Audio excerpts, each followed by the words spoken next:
everyone, Tim from Champhozone here.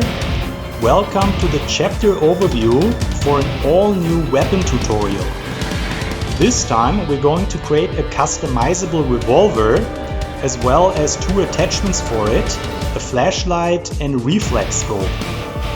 For that we will be working in Marmoset toolbag, in Substance Painter, as well as in Blender, where we're going to spend quite a bit of time as we're working on our models.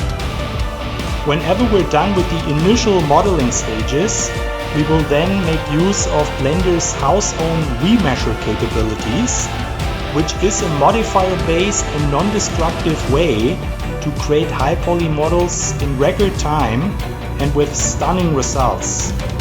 Personally, I'm going to be using this workflow for all my future work now, and I'm excited to share it with you. After we're done unwrapping our models, we will also make sure that everything is perfectly pivoted as well as named and attached to make it as game ready as it can be.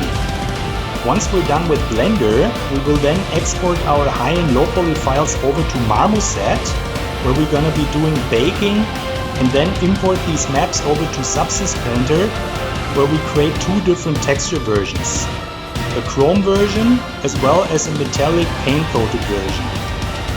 As we do that, we're gonna make use of different smart masks, materials, as well as carefully studying different types of wear and tear, which ultimately comes down to personal preference and choice.